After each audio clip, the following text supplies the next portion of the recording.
Hej og velkommen til. Jeg hedder Christian. Jeg er svømmefagleder her i Ringsted Svømmeklub, og jeg vil vise jer lidt rundt og fortælle om nogle af de ting, der er gode at vide, når man starter svømning her hos os for første gang.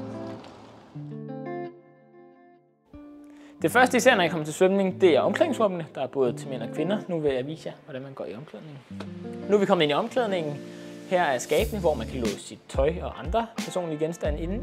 Til det skal man bruge et armbånd. Det kan man få ved at tage fat i ens instruktør, som kan hjælpe med at finde et armbånd til en. Når I så har lagt jeres tøj i skabene, så kommer I ud til badet, hvor det er vigtigt, at I går i bad og vasker jer grundigt uden badetøj, så vi får renere badevand til os alle sammen. Når du så har været i bad, så kommer du i svømmehallen, hvor du først møder det store bassin, og over til højre har vi så det lille bassin.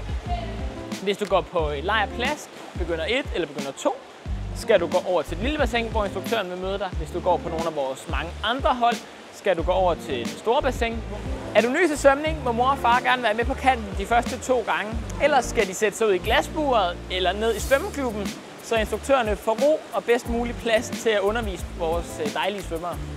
Nu skal vi møde en af vores dygtige undervisere, Bernhard, der fortæller lidt om, hvordan det er at være træner her i svømmeklubben.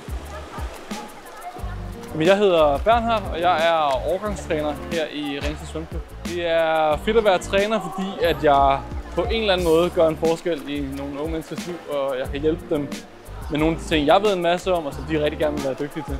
Jamen, normalvis så laver vi et eller andet program, som ungerne skal svømme, og så prøver vi at imødekomme deres behov hver især ved at lave forskellige variationer til dem i programmet.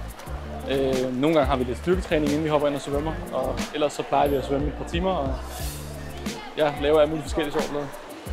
Tak fordi I så med. Hvis I har nogle spørgsmål eller brug for at få uddybet noget, så kan I kontakte os. Alle vores kontaktoplysninger står på hjemmesiden. Vi glæder os rigtig meget til at se jer på kanten.